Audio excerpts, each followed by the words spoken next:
And thanks so much for being with us on Live at 9. A new rule puts more money in the pockets of more than 1 million Americans who are now eligible for overtime pay. Employment law attorney Alan Crone joins us this morning. He is here to explain how this impacts workers right here in Memphis in the Mid-South and kind of sort out the complicated part of this process. Alan, welcome back. Happy New Year to you. Happy New Year. Good morning. Good to see y'all. Does this really impact, this new rule, does it really impact a lot of folks here in this area? Will it? Well, it impacts a lot of people in that last year, if you were making about $25,000 a year, you were not entitled to overtime if you were performing what they call exempt duties. Like managerial duties? Like supervising people or performing administrative tasks in offices, that sort of thing. Now that threshold has gone up to $35,000. So there's this gap of pay that where people may be underpaid if they're not working, if they're working overtime.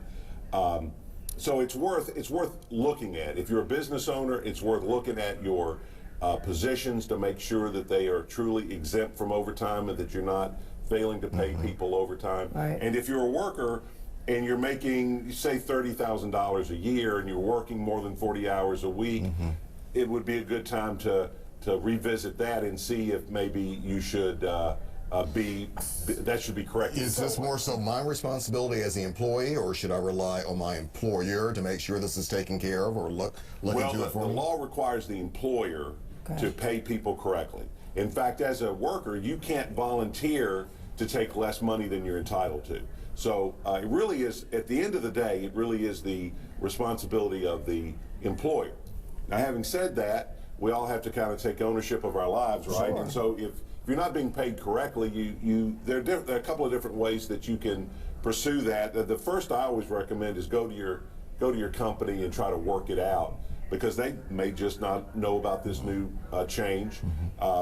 And then, you know, if they won't do the right thing, then consider going to the Department of Labor or an attorney. So where can folks get that basic information? You know, because there's some gray area there where people are like, well, am I really considered management? I only somewhat supervise X, you know. Right. Where can people go and get that kind of criteria that puts you in this category? The Department of Labor has an excellent website that has frequently asked questions and in really good, easy to understand language. We have a website, overtimepaylaw.us, that has a lot of information on it, and so a lot of this information is readily available online. But the rule of thumb is you really have to be exempt from overtime. You have to be performing duties that require independence, judgment, and discretion. And so no matter what your title is, no matter how you're paid, you have to be performing those kind of duties. Otherwise, the law says you're entitled to overtime. And that's where the gray area may come in, because people may say, well, that's kind of subjective. But what if someone, because we've talked about this before, when it first changed and the 25,000 was the threshold, suppose somebody's listening now, they didn't hear that, and they're like, wait a minute, a whole year's gone by. Is this like retroactive if they file something now and an attorney fines for them or a court fines for them? Can they go back in time and reclaim that income? Yes, you can go back 2 years, 3 years for a willful violation. Gotcha.